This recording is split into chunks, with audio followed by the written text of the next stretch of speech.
આગળ વાત કરીએ તો આગામી 8 સપ્ટેમ્બરથી રાજકોટ શહેરમાં હેલ્મેટ પહેરવું ફરજિયાત કરવાનું હોવાથી જાગૃતિના ભાગરૂપે રાજકોટ પોલીસ અને જિલ્લા કાનૂની સેવા સત્તામંડળ રાજકોટના સહયોગથી રાજકોટ જિલ્લા ન્યાયાલય ખાતે આજે બપોરે 2 વાગ્યે કાર્યક્રમ યોજાયો હતો, જેમાં આશરે 1000 હેલ્મેટનું નિઃશુલ્ક વિતરણ કરવામાં આવ્યું હતું। આ કાર્યક્રમમાં ડિસ્ટ્રિક્ટ જજ જે.આર. શાહ, જિલ્લા કાનૂની સેવા સત્તામંડળના સેક્રેટરી જજ H B. Jotaniya, police commissioner Brajesh Kumar Jha, JCP Mahendra Bagadiya, DCP Pooja Yadav, Jagdish Bangarva, Rakesh Desai સહિત અધિકારીઓ અને રાજકોટ બાર એસોસિએશનના પ્રમુખ પરેશ મારુ અને ઉપપ્રમુખ સુમિત વોરા ઉપસ્થિત રહ્યા હતા। તેમના દ્વારા વકીલોને હેલ્મેટ પહેરાવવામાં આવ્યા હતા।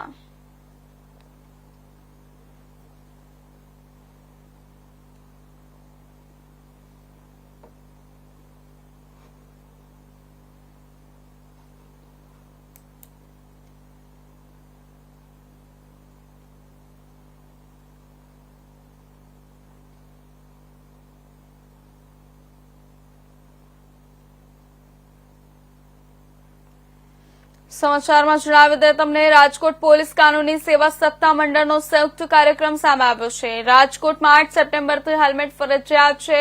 જિલ્લા ન્યાયાલય ખાતે 1000 હેલ્મેટનું વિતરણ કરવામાં આવ્યું છે। અધિકારીઓ વકીલોને હેલ્મેટ પહેરવાની જાગૃતિ અભિયાન શરૂ કરવામાં આવ્યું।